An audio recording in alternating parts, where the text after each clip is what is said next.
Nunca imaginé que instalar una cámara en el timbre para controlar mi propia falta de memoria revelaría que mi hijo y su prometida estaban planeando declararme mentalmente incompetente. Cuando finalmente revisé las imágenes 3 días después, descubrí que no estaba perdiendo la cabeza en absoluto. Me estaban drogando sistemáticamente.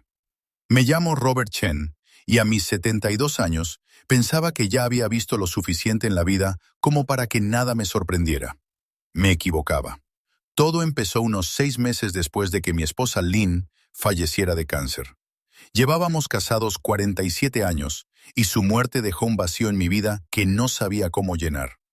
Nuestra casa en Richmond Hill, al norte de Toronto, de repente me parecía enorme y vacía.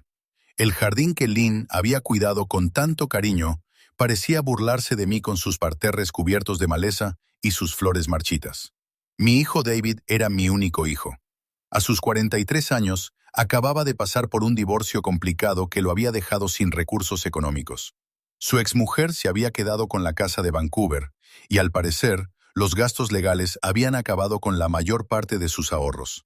No conocía todos los detalles porque David siempre había sido muy reservado con respecto a sus finanzas, incluso cuando era niño. Unos 4 meses después de la muerte de Lynn, David me llamó con una noticia que me animó mucho. Había conocido a alguien. Se llamaba Amber Whitmore y por la forma en que la describía, parecía perfecta. Tenía 38 años, era asesora financiera titulada, guapa, amable y, lo más importante, había vuelto a hacer feliz a David. Conocí a Amber un domingo por la tarde a finales de septiembre. David la trajo a cenar y yo me pasé toda la mañana preparando el famoso estofado de Lynn, aunque nunca llegué a dominarlo como ella. Cuando llegaron, Amber entró con aire desenfadado, vestida con un traje color crema de aspecto caro y con su cabello rubio recogido en un moño perfecto. Me abrazó con cariño. Su perfume era abrumador, algo floral y empalagoso que me picaba la nariz. Pero sonreí y le di la bienvenida. Durante la cena, Amber hizo todas las preguntas adecuadas. ¿Cómo lo estaba llevando? ¿Era demasiado difícil manejar la casa sola? ¿Había pensado en mis necesidades de cuidados futuros en ese momento? Aprecié su preocupación. Parecía genuinamente interesada en mi bienestar, y pude ver por qué David se había enamorado de ella. Pero entonces empezaron a suceder pequeñas cosas, cosas que no podía explicar.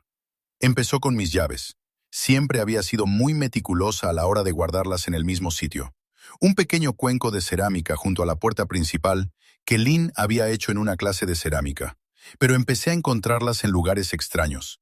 En la encimera de la cocina, una vez en el baño, inexplicablemente en la nevera, y luego fue mi cartera.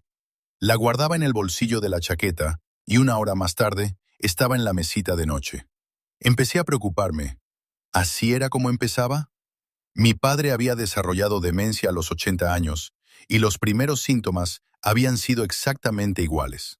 Pérdidas de memoria, objetos extraviados, confusión sobre el tiempo y el lugar. Se lo comenté a David durante una de sus llamadas semanales. Su preocupación parecía genuina, pero ahora, mirando atrás, me doy cuenta de que era el comienzo de su plan. En noviembre, los incidentes se producían con más frecuencia. Olvidaba citas que estaba segura de no haber concertado. Encontraba notas escritas con mi propia letra que no recordaba haber escrito. Lo más preocupante de todo era que empecé a tener episodios en los que perdía fragmentos de tiempo. Me sentaba a leer el periódico de la mañana y de repente era por la tarde y habían pasado horas. David me sugirió que fuera al médico y yo acepté. La doctora Patricia Morrison había sido nuestra médica de cabecera durante 20 años. Me hizo una serie de pruebas, evaluaciones cognitivas y análisis de sangre. Todo salió normal. Me dijo que probablemente se trataba de estrés y dolor que se manifestaban en forma de olvidos, algo común en los viudos de mi edad. Me recomendó terapia para el duelo y me sugirió que considerara la posibilidad de no vivir solo. Fue entonces cuando Amber entró en escena. Empezó a venir a casa con regularidad, a veces con David, a menudo sola. Traía la compra, me ayudaba con las tareas domésticas, se sentaba a charlar conmigo sobre Lynn y los viejos tiempos. Era encantadora y atenta, y yo esperaba con ilusión sus visitas. Hacía que la casa se sintiera menos vacía. A principios de diciembre, Amber me propuso actualizar la seguridad de mi casa. Me dijo que había leído un artículo sobre personas mayores que eran víctimas de estafadores y ladrones. Richmond Hill era una zona segura en general, pero nunca se puede ser demasiado precavido. ¿Por qué no instalar una cámara en el timbre? De esa manera podría ver quién estaba en la puerta antes de abrir, y David podría controlarme a distancia si no contestaba al teléfono. Parecía una sugerencia sensata. David pidió una por internet y la instaló él mismo un sábado por la tarde. Me enseñó cómo funcionaba, cómo grabaría a cualquiera que llamara a la puerta y cómo podía revisar las imágenes en mi teléfono. Pero nunca se me ha dado bien la tecnología. La aplicación me confundía y después de que David se marchara, prácticamente me olvidé de ella. Lo que no sabía era que el campo de visión de la cámara se extendía hasta mi salón a través de la ventana situada junto a la puerta. Y desde luego, no sabía que David había desactivado discretamente las notificaciones de movimiento en mi teléfono para que no me alertaran de las grabaciones. La semana antes de Navidad, las cosas empeoraron. Empecé a tener terribles dolores de cabeza y mareos. Mis manos temblaban sin control. Me sentía confusa y aturdida, a veces durante horas. La doctora Morrison me hizo más pruebas. Una vez más, nada concluyente. Sugirió que podría ser mi medicación para la presión arterial y ajustó la dosis, pero los síntomas continuaron. El 20 de diciembre, David y Amber vinieron a casa para lo que llamaron una conversación seria. Nos sentamos en la sala de estar, con el árbol de Navidad que había decorado sin mucho entusiasmo, parpadeando con sus luces multicolores en un rincón. David me tomó de la mano y me habló con suavidad, como si fuera una niña. Dijo que estaba preocupado por mí. Los olvidos estaban empeorando. Lo había llamado 3 veces la semana anterior para hacerle la misma pregunta. Había dejado la cocina encendida 2 veces. Ayer mismo, al parecer, había invitado al cartero a tomar un café y le había contado historias incoherentes sobre la guerra, aunque nunca había servido en ninguna guerra. No recordaba nada de eso. Los vacíos en mi memoria eran aterradores. Amber se inclinó hacia adelante, con una expresión llena de simpatía. Me explicó que había estado investigando y que realmente creía que debía considerar la posibilidad de someterme a una evaluación de cuidados a largo plazo. Había centros maravillosos en la zona, lugares donde estaría a salvo y donde personal cualificado podría vigilarme las 24 horas del día. Sentí un nudo en el pecho. Una residencia de ancianos. Solo tenía 72 años. Todavía conducía, seguía gestionando mis propios asuntos y vivía de forma independiente. Me parecía excesivo, pero David se mantuvo firme. Ya había concertado una cita con un psiquiatra geriátrico para el 5 de enero. El doctor Ronald Pitton, aparentemente el mejor de la ciudad. Solo para una evaluación, me aseguró David. No se tomaría ninguna decisión sin mi consentimiento. A regañadientes, acepté. Después de que se marcharan esa noche, me senté sola en la oscuridad del salón, con el peso de la mortalidad apretándome. ¿Estaba pasando realmente? ¿Estaba perdiéndome a mí misma de la misma manera que mi padre? La idea me aterrorizaba más que la muerte misma. A la mañana siguiente, el 21 de diciembre, me desperté con otro dolor de cabeza insoportable. Me dirigí a trompicones a la cocina para tomar café y tiré el frasco de pastillas que estaba junto al fregadero. Mis medicamentos para la presión arterial se esparcieron por la encimera. Mientras las recogía, algo me hizo detenerme. Las pastillas parecían diferentes. El frasco era el mismo, la etiqueta también, pero las pastillas parecían un poco más pequeñas, de un tono de blanco diferente. Levanté una a la luz y la giré entre mis dedos. Quizás era mi imaginación. Quizás era otra prueba del deterioro de mi mente. Pero no podía quitarme de la cabeza la sensación de que algo no estaba bien. Pasé la mayor parte del día en una neblina, pero por la noche mi cabeza se aclaró un poco. Estaba sentado en mi sillón reclinable, tratando de concentrarme en el partido de hockey, cuando recordé la cámara del timbre. David había dicho que lo grabaría todo. ¿Cuándo fue la última vez que lo comprobé? Busqué a tientas la aplicación en mi teléfono. Tardé 20 minutos en recordar la contraseña, pero finalmente conseguí abrirla. La interfaz era confusa, llena de iconos y menús que no entendía, pero logré navegar hasta el historial de grabaciones. Había docenas de clips, tal vez cientos. Empecé a reproducirlos al azar, avanzando rápidamente por las imágenes de repartidores y vecinos que pasaban por allí. Entonces encontré uno de hacía 3 días, del 18 de diciembre. La marca de tiempo indicaba las 2:15 de la tarde. Pulsé el botón de reproducción. El video mostraba a Amber llegando a mi puerta. Entró con una llave que no recordaba haberle dado. El ángulo de la cámara la captó mientras se movía por el vestíbulo hacia la cocina. Llevaba su gran bolso de cuero y miraba a su alrededor con cuidado, como si quisiera asegurarse de que estaba sola. La vi desaparecer en la cocina, confundido. El video siguió grabando el pasillo vacío durante varios minutos. Entonces Amber reapareció, moviéndose rápidamente hacia la puerta. Se detuvo para mirar algo en la mesa del pasillo, cogió un sobre, lo examinó y lo volvió a dejar en su sitio. Luego se marchó. ¿Por qué había venido cuando yo no estaba en casa? ¿O había estado en casa y no lo recordaba? Desplacé la pantalla para ver más grabaciones, con el corazón latiéndome con fuerza. 16 de diciembre, 1:40 de la tarde. Amber otra vez, entrando sola y quedándose durante 20 minutos. 13 de diciembre, 11:30 de la mañana. 9 de diciembre. Cada pocos días, venía a la casa cuando David no estaba con ella. Encontré una grabación del 14 de diciembre que me heló la sangre. La hora era las 3:20 de la tarde. El vídeo mostraba a David y Amber llegando. Oía abrirse la puerta y sus voces, aunque el audio era muy débil y difícil de distinguir. Subí el volumen al máximo y acerqué el teléfono a mi oído. La voz de Amber. ¿Los cambiaste? La voz de David, más baja, más difícil de oír. Sí, esta mañana. El mismo frasco. Nunca se dará cuenta. ¿Y la dosis? El doctor Chen dijo que su tolerancia podría ser... Está bien, media pastilla en su café es suficiente. Para la semana que viene, estará tan confundido que no podrá vestirse solo. Mis manos comenzaron a temblar tan violentamente que casi se me cae el teléfono. Repetí el clip 3 veces, esperando cada vez haber oído mal, que mi mente fallida me estuviera jugando una mala pasada. Pero sus palabras eran claras. Me estaban drogando. Me senté allí, en la oscuridad de mi salón.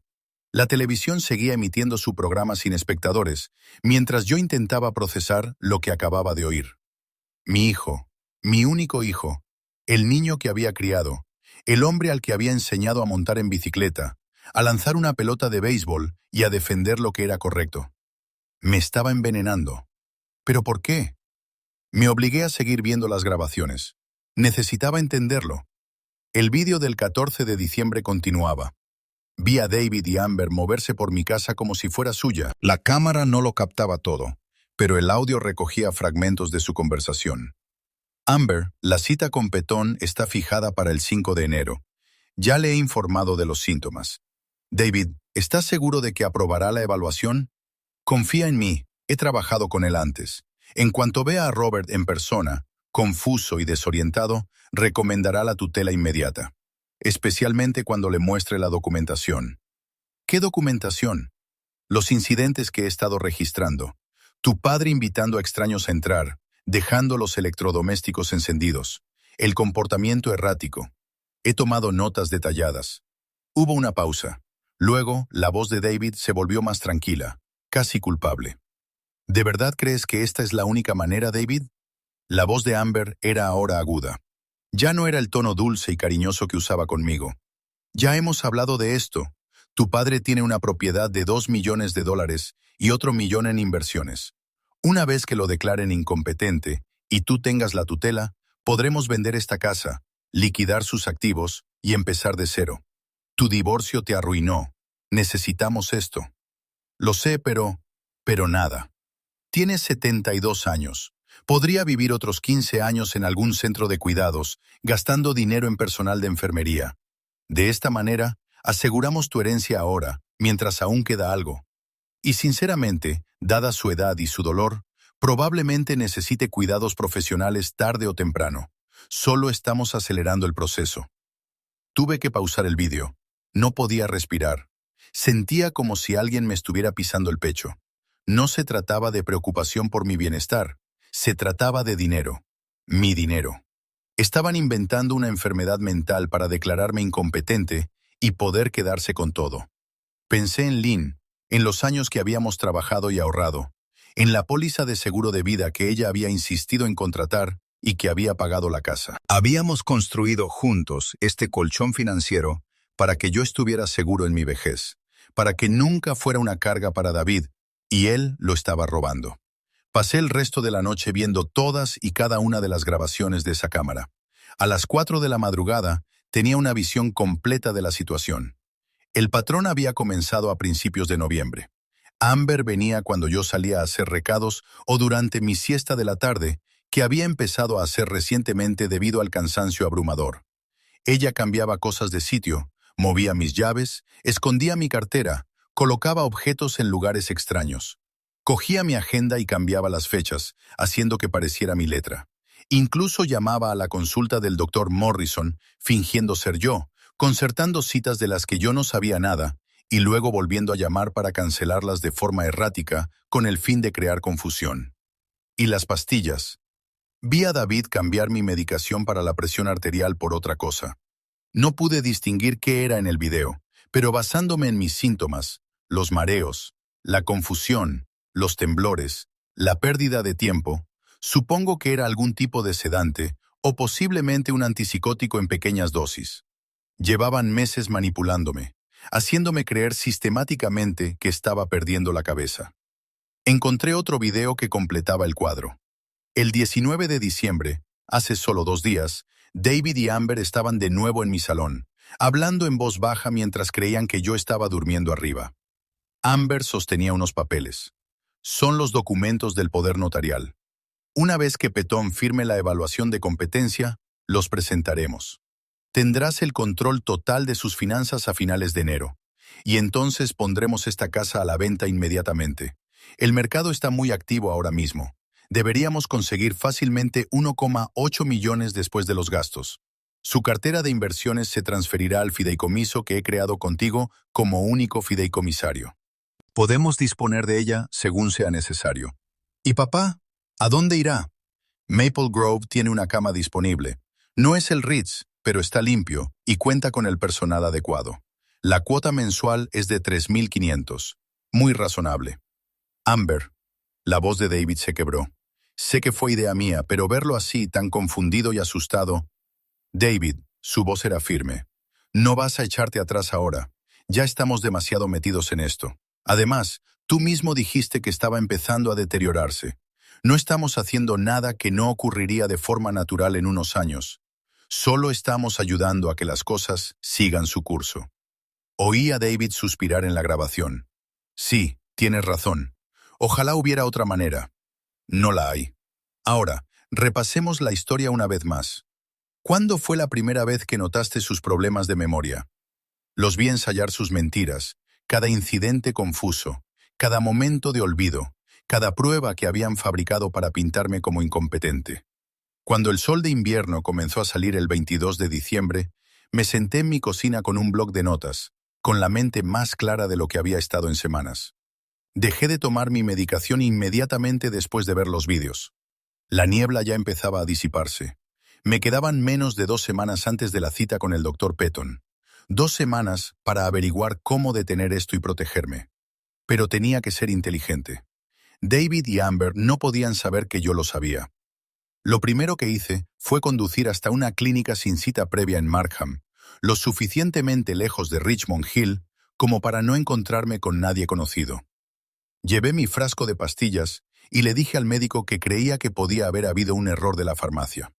Las pastillas no parecían correctas. La doctora Sarah Kim, una joven médica que parecía recién salida de la facultad, examinó las pastillas con cuidado. Las mandó a analizar al laboratorio. 3 horas más tarde, me llamó a su consulta con expresión grave. Las pastillas eran Lorazepam, un benzodiazepínico utilizado para tratar la ansiedad. Un medicamento fuerte. La dosis de cada pastilla era de 2 miligramos. Si alguien me hubiera estado dando incluso media pastilla al día sin mi conocimiento, combinada con mi medicación habitual para la presión arterial, eso explicaría todos los síntomas que había estado experimentando. Confusión, pérdida de memoria, mareos, distorsión del tiempo. La doctora Kim me preguntó si quería presentar una denuncia ante la policía. Le dije que todavía no. Primero necesitaba más pruebas. Me recetó mi medicación habitual para la presión arterial en una farmacia en la que nunca había comprado. También me dio información sobre líneas de atención telefónica para casos de maltrato a personas mayores y me recomendó encarecidamente que buscara ayuda. Le di las gracias y me fui. Mi siguiente parada fue el despacho de un abogado.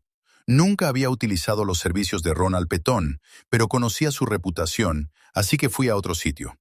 Una pequeña firma en el centro de Toronto, Murray & Associates, me fue muy recomendada por un amigo de mis antiguos tiempos de ingeniería. Janet Murray tenía unos 50 años, mirada penetrante y era muy sensata. Le conté todo: los videos, la medicación falsa, el plan para declararme incompetente. Le pregunté cuáles eran mis opciones.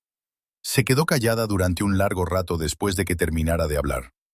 Luego dijo algo que me heló la sangre. Señor Chen, esto es mucho más común de lo que cree. La explotación financiera de las personas mayores es una epidemia. Los hijos adultos, los cuidadores, los nuevos cónyuges. Los autores suelen ser las personas en las que la víctima más confía. Janet me explicó que tenía varias opciones. Podía acudir inmediatamente a la policía con las pruebas.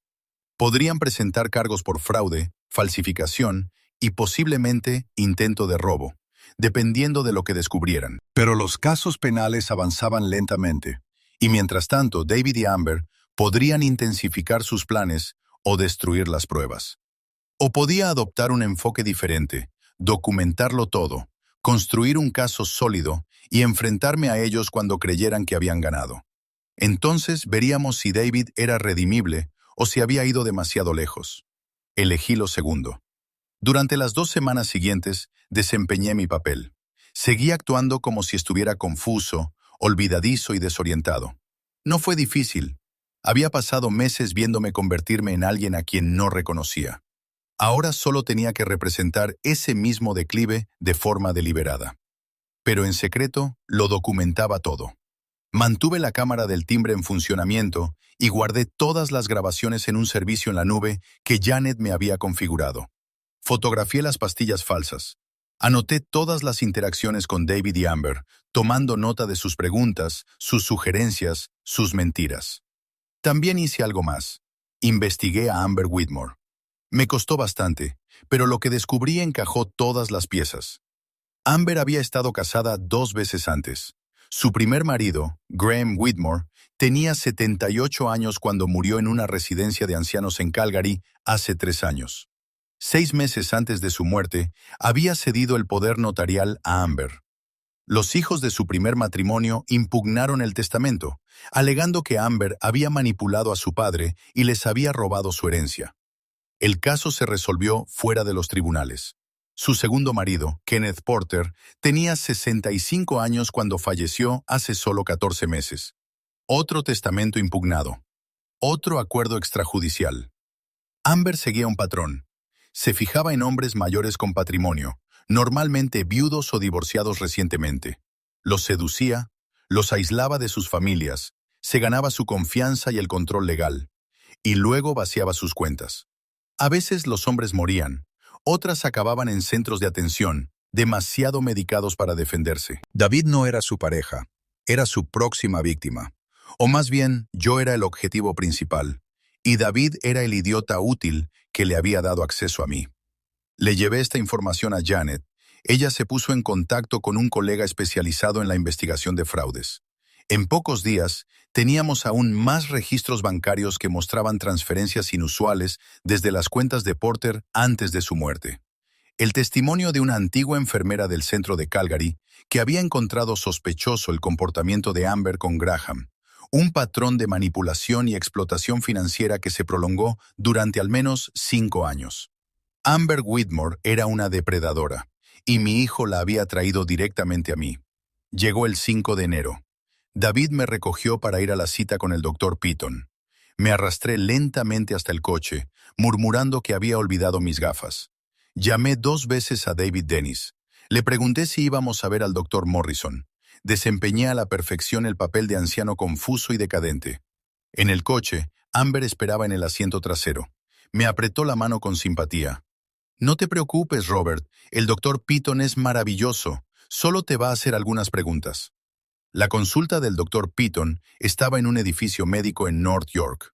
La sala de espera estaba llena de pacientes ancianos y sus hijos adultos, todos con la misma expresión de preocupación por el paciente, teñida de agotamiento.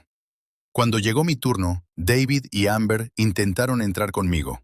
El doctor Piton, un hombre delgado de unos 60 años, con gafas de montura metálica, solo permitió entrar a David.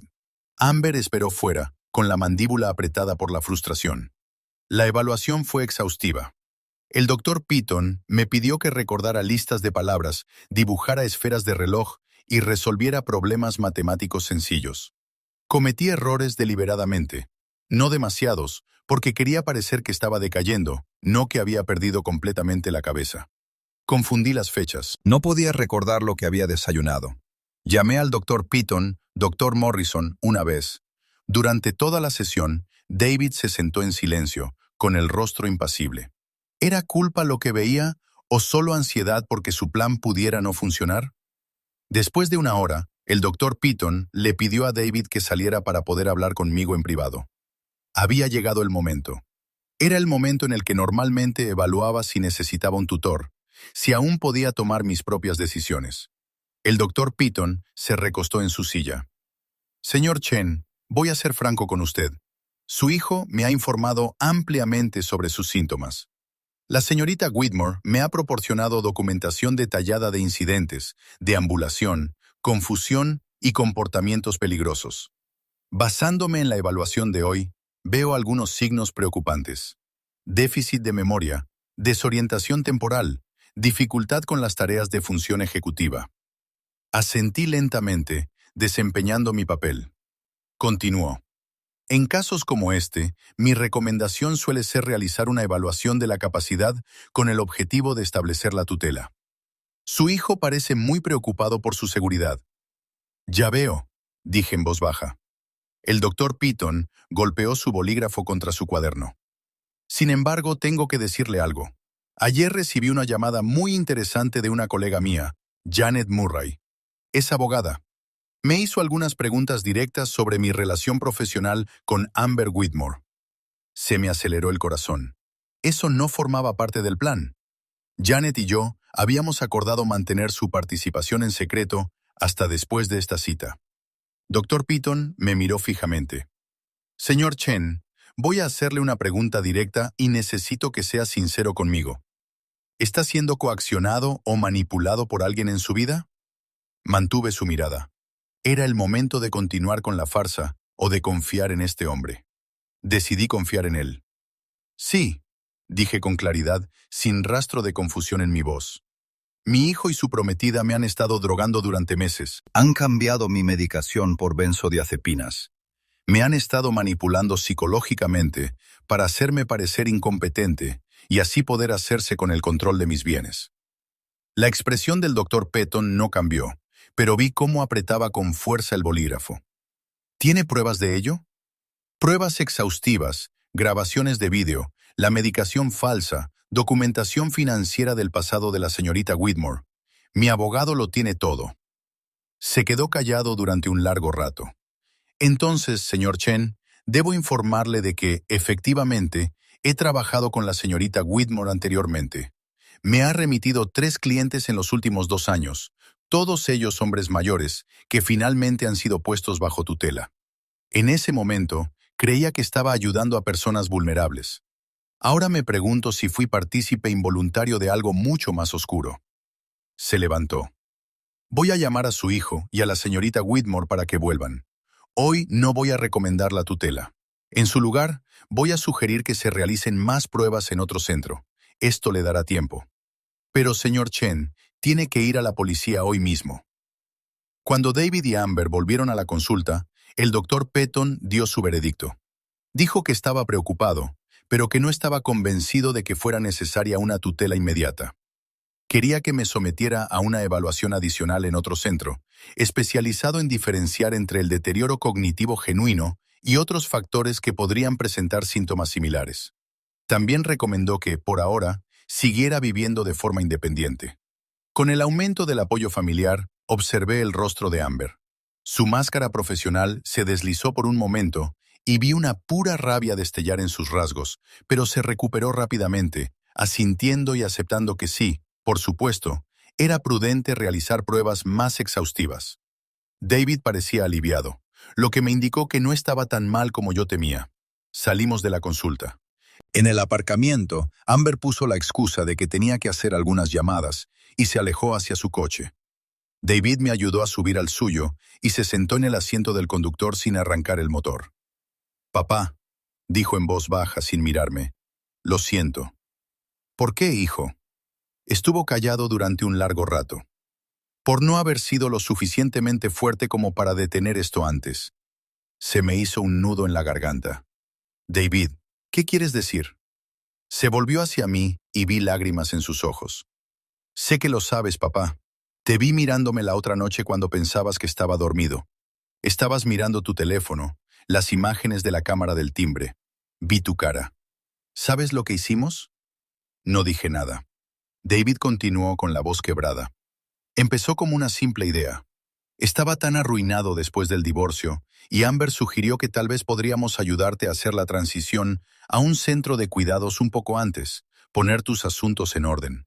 Lo hizo parecer razonable, como si te estuviéramos ayudando, pero luego se convirtió en algo más.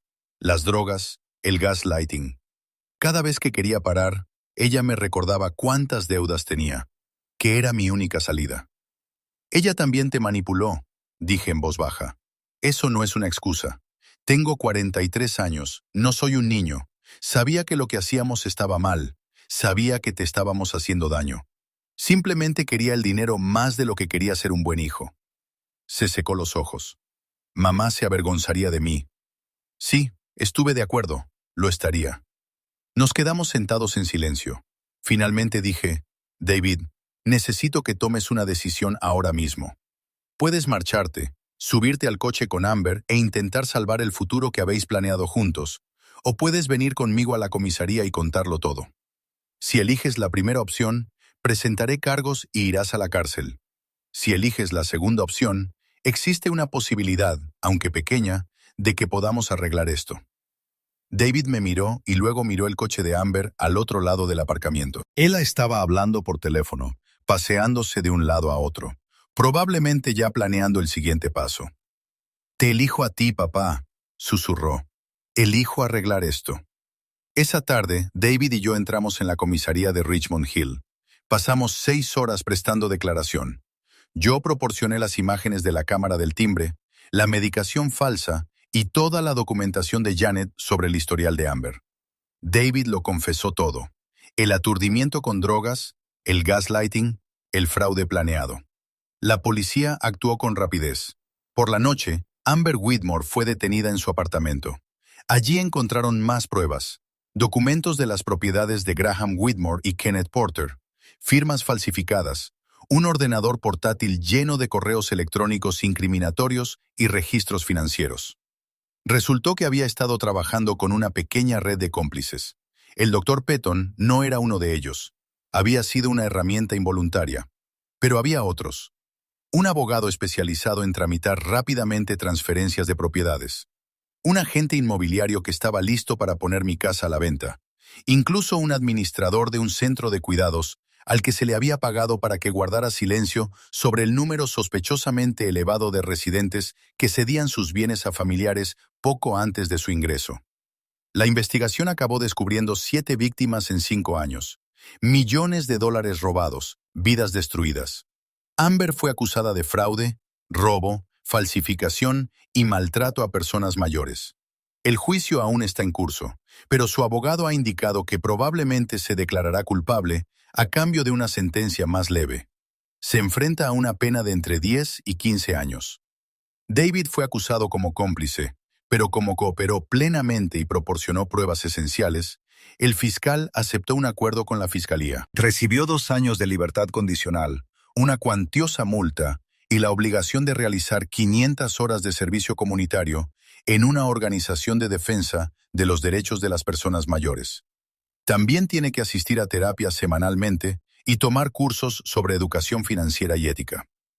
Poco a poco estamos reconstruyendo nuestra relación. No es fácil. Hay días en los que lo miro y solo veo al hombre que me drogó, que estaba dispuesto a robarme mi autonomía y mis ahorros. Pero hay otros días en los que veo a mi hijo, el niño que solía traerme dientes de león del jardín y decirme que eran las flores más bonitas del mundo. La confianza, una vez rota, no se recupera de la noche a la mañana. Quizás nunca se recupere del todo, pero lo estamos intentando. Sigo en mi casa de Richmond Hill. Sigo conduciendo, sigo gestionando mis propios asuntos. Sigo viviendo de forma independiente. Mi mente está despejada. La medicación para la presión arterial me mantiene sana. Y ahora he tomado algunas precauciones adicionales. He instalado más cámaras. He cambiado todas las cerraduras. He trabajado con Janet para crear un fideicomiso irrevocable que proteja mis bienes. Me he unido a un grupo de apoyo para víctimas de abuso de personas mayores. Y he empezado a trabajar como voluntaria en una organización que ayuda a otras personas mayores a reconocer y escapar de la explotación financiera. Lo que me pasó a mí le pasa a miles de adultos mayores cada año. Los autores suelen ser familiares, cuidadores o parejas sentimentales, personas en las que más confiamos. Las señales no siempre son evidentes. A veces empieza con pequeñas cosas. Dinero prestado que nunca se devuelve. Nuevos nombres añadidos a las cuentas bancarias. Presión para firmar documentos sin leerlos detenidamente. Si eres una persona mayor, ten en cuenta lo siguiente. Tienes derecho a controlar tu propio dinero, tus propios bienes, tu propia vida. Si algo te parece mal, confía en tu instinto.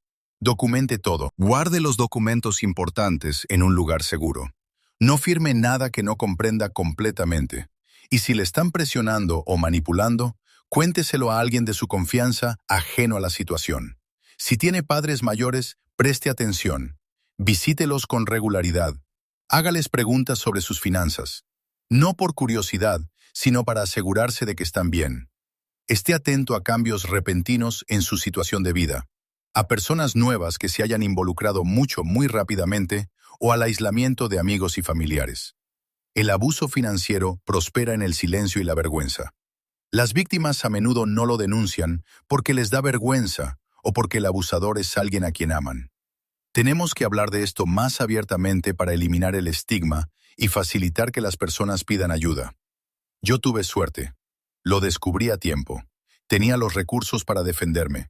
No todo el mundo los tiene. La doctora Morrison sigue viéndome para mis revisiones periódicas. Se disculpó por no haber detectado las señales, pero no la culpo. Las personas que me hicieron esto eran hábiles manipuladores. Sabían exactamente lo que estaban haciendo. En cuanto a David, él también está reconstruyendo su vida. Consiguió un trabajo en una empresa de marketing, un trabajo real con sueldo y prestaciones. Está pagando poco a poco sus deudas de forma honesta. Me llama todos los domingos y a veces tomamos un café juntos. Nuestras conversaciones siguen siendo incómodas, siguen siendo cautelosas, pero son reales. La semana pasada me trajo flores para la tumba de Lynn. Fuimos juntos al cementerio, algo que no habíamos hecho desde su funeral. De pie junto a su lápida, David se derrumbó. «Lo siento mucho, mamá», susurró. «Siento mucho lo que casi hice. Prometo que seré mejor. Prometo que cuidaré de papá como es debido». Le puse la mano en el hombro. Lynn habría querido que lo perdonara. Ella siempre creyó en las segundas oportunidades, en el poder de la redención. Yo también estoy intentando creer en ello. Las cámaras siguen funcionando en mi casa. Ahora las reviso con regularidad, pero no porque sea paranoica, sino porque soy precavida. Porque he aprendido que la seguridad y la confianza no son lo mismo, y que está bien verificar incluso cuando quieres creer. Tengo 72 años. No sé cuántos años más me quedan, pero estoy segura de que los voy a vivir a mi manera. Nadie me va a quitar eso otra vez. A cualquiera que lea esto y se vea reflejado en mi historia, por favor, pida ayuda. Hable con un abogado. Póngase en contacto con los servicios de protección de adultos. Llame a la línea de atención telefónica para casos de maltrato a personas mayores. No tiene por qué afrontar esto solo. No se merece ser víctima de las personas que deberían protegerle. Y a aquellos de ustedes que tienen padres o familiares mayores, estén atentos. Implíquense. Hagan las preguntas difíciles. A veces, el mejor regalo que se le puede hacer a alguien es simplemente prestarle atención. Lo que me pasó fue una traición, pero también fue una llamada de atención. No solo para mí, sino, espero, para otros. Tenemos que proteger mejor a nuestros mayores. Tenemos que escucharles cuando nos dicen que algo va mal. Tenemos que crear sistemas que dificulten la actuación de depredadores como Amber. Ahora estoy trabajando en ello. Defensa, educación, apoyo a la legislación que refuerza la protección de las personas mayores. Se ha convertido en mi propósito en estos últimos años de mi vida. Lynn solía decir que no nos define lo que nos sucede, sino lo que hacemos después. Yo he decidido hacer algo. He decidido asegurarme de que mi experiencia no haya sido en vano. Si mi historia ayuda, aunque sea a una sola persona, a reconocer las señales o a encontrar el valor para buscar ayuda, entonces tal vez, solo tal vez, algo bueno pueda salir de todo esto.